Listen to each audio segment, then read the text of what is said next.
नमस्कार दर्शकों, स्वागत है आप सभी का राष्ट्र प्रथम में। मैं हूं आपके साथ मानसी जैन। आइए देखते हैं इस वक्त की फटाफट खबरें।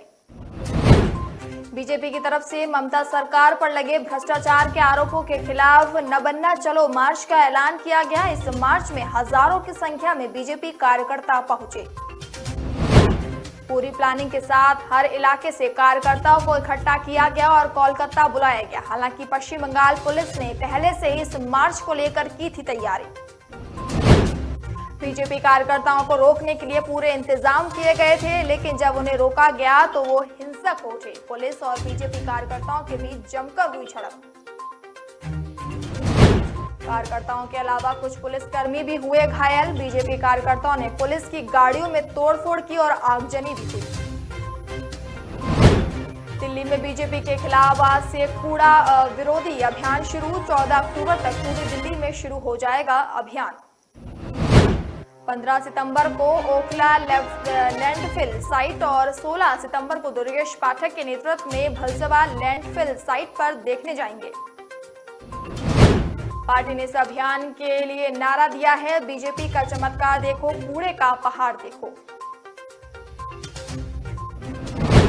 बेगूसराय गोलीकांड पर भड़की बीजेपी। पार्टी के नेताओं ने बिहार के सीएम नीतीश कुमार से इस्तीफा देने की मांग की। केंद्रीय मंत्री गिरिराज सिंह, नेता विपक्ष विजय कुमार सिन्हा, अश्वनी कुमार चौबे समेत कई नेताओं ने सरकार पर बोला हमला।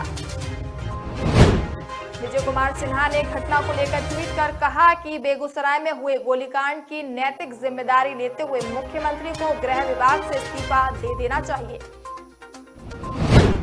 बिहार कैबिनेट की बैठक में जबरदस्त हंगामा हुआ। सूत्रों के मुताबिक कृषि मंत्री सुधाकर सिंह ने मुख्यमंत्री नीतीश कुमार को इस्तीफा देने की धमकी भी दी। सीएम नीतीश कुमार ने कृषि मंत्री से उनके द्वारा हाल ही में दिए गए बयान को लेकर कहा, इस तरह का बयान देना नहीं है ठीक। सीएम नीतीश कुमार के इतना कहते ही कृषि मंत्री सुधाकर सिंह ने पलटवार कर कहा, क्या गलत है? ऐसा है तो मैं इस्तीफा दे देता हूं। रविवार को कैमरे में सुधाकर सिंह का कह दिया था कि कृषि विभाग के लोग चोर हैं और वो उन चोरों के सरदार हैं। सुशील कुमार मोदी की भविष्यवाणी, बिहार जेडीयू में मचने वाली है भगदड़, तेजस्वी यादव संभालेंगे गद्दी। सुशील मोदी ने कहा कि जल्द ही बिहार जेडीयू में भी विद्रोह होने वाला है, भगदड़ मचने वाली है। जेडीयू नेताओं को अपना भविष्य अब लग रहा है खतरे में। सुशील कुमार मोदी ने कहा, बिहार के अंदर पहली बार हो रहा है कि कोई मंत्री अपने ही मुख्यमंत्री को चुनौती दे रहा है और कह रहा है कि मैं चोरों का सरदार हूं।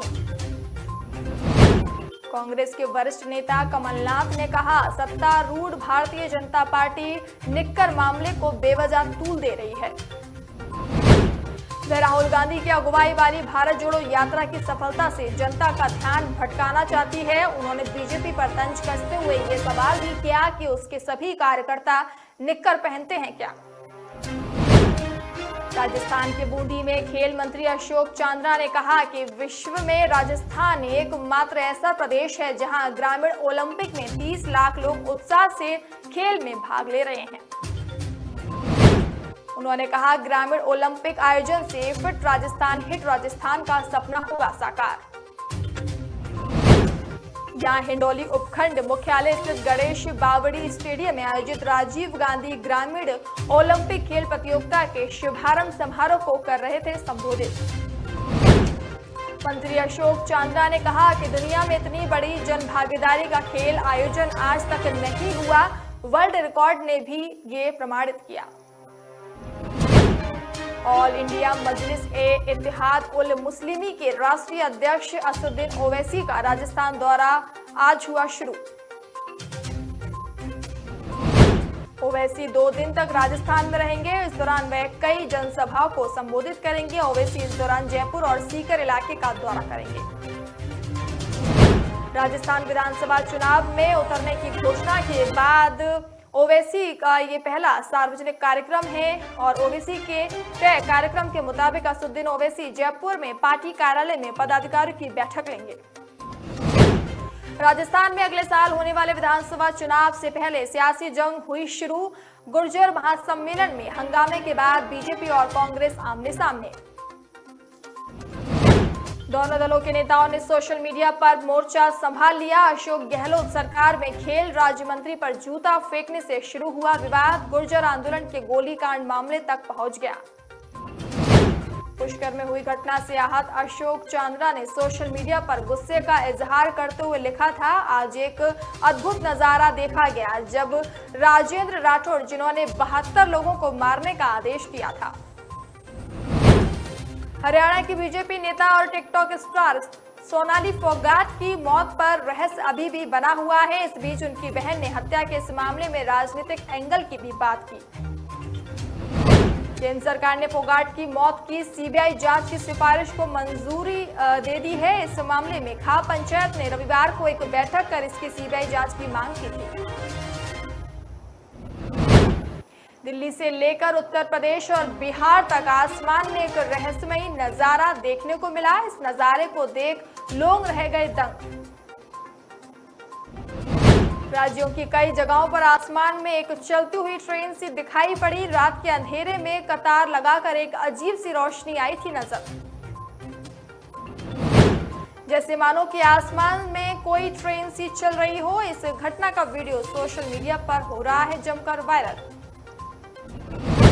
कोरोना वायरस को लेकर बड़ी राहत की खबर। देश में दर्ज हो रहे नए मामलों की संख्या 5000 से नीचे आई। पिछले 24 घंटे में 4369 नए मामले दर्ज, जिसके बाद कुल संक्रमितों की संख्या 4,45,04,949 हो गई। स्वास्थ्य मंत्रालय के जारी आंकड़ों के मुताबिक देश में इस वक्त एक्टिव मामलों की संख्या 40,347 है।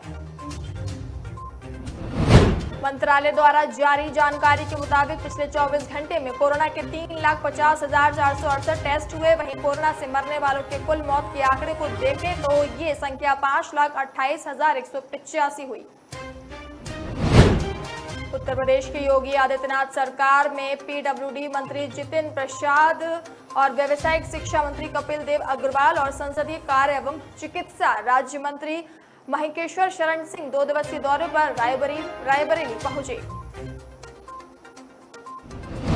उन्होंने हरचंदनपुर थाने में बने बैरिक का निरीक्षण करने के बाद सिरसा घाट के पास बने सड़क के चौड़ीकरण का भी निरीक्षण किया। साथ ही सरकार के कार्यों का गुणगान करते हुए विकास कार्यों के लिए बजट जैसी समस्याओं को खारिज किया।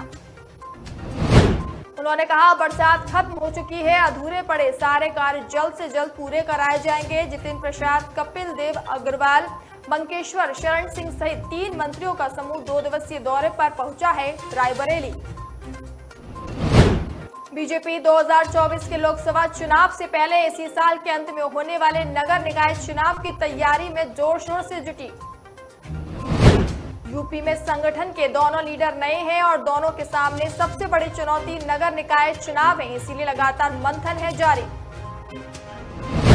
प्रदेश अध्यक्ष बनने के बाद भूपेंद्र चौधरी ने पहली बार मुख्यालय पर पार्टी के सभी पदाधिकारियों, मोर्चा के अध्यक्षों और क्षेत्रीय अध्यक्षों के साथ बैठक कर चुनाव में जीत की रणनीति पर चर्चा की। बीजेपी को हर हाल ही में नया प्रदेश अध्यक्ष मिला है और उससे कुछ दिन पहले ही नए महामंत्री संगठन की नियुक्ति हुई। ऐसे में अब दोनों के सामने सबसे बड़ी चुनौती नवंबर महीने में होने वाले नगर निकाय के चुनाव हैं। गौतम बुद्ध नगर के आम आदमी पार्टी के अध्यक्ष भूपेंद्र सिंह यादव ने प्रधानमंत्री नरेंद्र मोदी को एक पत्र लिखते हुए नोएडा समेत पश्चिमी उत्तर प्रदेश के जिलों को दिल्ली में शामिल करने की अपील की। आप नेता ने अपने इस लेटर में कहा कि दिल्ली की तर्ज पर इन क्षेत्रों में भी विकास होगा। दिल्ली में शामिल होने पर जिले का विकास होगा। लोगों को पानी, बिजली और सार्वजनिक परिवहन जैसी बुनियादी सुविधाएं मुफ्त या कम लागत पर मिलेंगी। आप नेता ने लिखा कि दिल्ली की अरविंद केजरीवाल सरकार दिल्ली के लोगों को बिजली, पानी, शिक्षा, स्वास्थ्य, परिवहन जैसी बुनियादी नागरिक सुविधाएं मुफ्त या कम कीमत पर उपलब्ध करा रही है। हालांकि नोएडा समेत पूरा गौतम बुद्ध नगर जिला इन सुविधाओं से वंचित है। आप नेता ने पीएम मोदी को लेटर लिखते हुए कहा कि गौतम बुद्ध नगर को दिल्ली में शामिल करने के बाद दिल्ली की तर्ज पर सरकारी स्कूलों में भी गरीब बच्चों को अच्छी शिक्षा मिल सकती है। यूपी के हमीरपुर की जिला अदालत ने 28 साल पुराने दोहरे हत्याकांड में एक साथ 17 आरोपियों को उम्र कैद की सजा सुनाई। यूपी में एक साथ 17 आरोपियों को उम्र कैद का शायद ये है पहला मामला। दोहरी हत्या का ये मामला 28 साल है पुराना, जिसमें 25 लोगों के खिलाफ एफआईआर दर्ज हुई थी। इस दौरान 5 आरोपियों की मौत हो गई, जबकि 3 आरोपी अभी भी फरार। दोहरी हत्या का ये मामला जिले के कुरारा थाना क्षेत्र में चकोटी गांव का है। यहां 15 मार्च 1954 को पुरानी रंजिश के चलते 2 लोगों जसवंत और मोतीलाल की धारदार हथियार से और गोली मारकर हत्या कर सामूहिक हत्या को दिया था अंजाम। इलाहाबाद हाई कोर्ट में मथुरा के बांके बिहारी मंदिर में दर्शनार्थियों की सुरक्षा, उनके उचित रखरखाव की योजना बनाने की मांग को लेकर दाखिल जनहित याचिका पर सुनवाई की गई। प्रदेश सरकार की तरफ से अपर महाधिवक्ता ने कोर्ट को बताया कि सरकार के समक्ष 10 सितंबर को रिपोर्ट प्रस्तुत की गई। सरकार इस रिपोर्ट का परीक्षण कर रही है। कोर्ट से 2 सप्ताह का समय कार्य योजना को प्रस्तुत करने के लिए मांग की गई। कोर्ट ने 2 सप्ताह बाद 28 सितंबर को इस जनहित याचिका पर फिर से सुनवाई करने का दिया है निर्देश।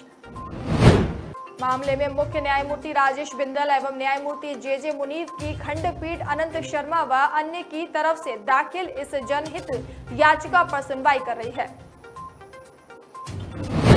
यूपी विधानसभा में सिटिंग अरेंजमेंट को लेकर एक बार फिर चाचा भतीजे आए आमने सामने। पहले प्रसपा प्रमुख शिवपाल यादव ने विधानसभा अध्यक्ष को पत्र लिखकर अपनी सीट अलग करने की मांग की थी, तो अब भतीजे अखिलेश यादव ने विधानसभा अध्यक्ष को पत्र लिखकर ये मांग की है कि शिवपाल यादव को अलग सीट दी जाए, क्योंकि वे प्रसपा के अध्यक्ष हैं। हालांकि तकनीकी रूप से शिवपाल यादव समाजवादी पार्टी के विधायक हैं। विधानसभा चुनाव से पहले चाचा भतीजे का एक हुए, लेकिन नतीजे ऐसे आए कि दोनों ने फिर अलग राह पकड़ ली। एक दूसरे से नाराजगी इतनी बढ़ी कि कई मौकों पर पत्र लिखकर एक दूसरे पर हमला कर चुके हैं। आजम खान दिल्ली के सर गंगाराम अस्पताल में भर्ती। दिल का दौरा पड़ने के बाद बिगड़ी है उनकी तबीयत। फिलहाल इस फटाफट खबर में इतना ही। मुझे दीजिए इजाजत। नमस्कार।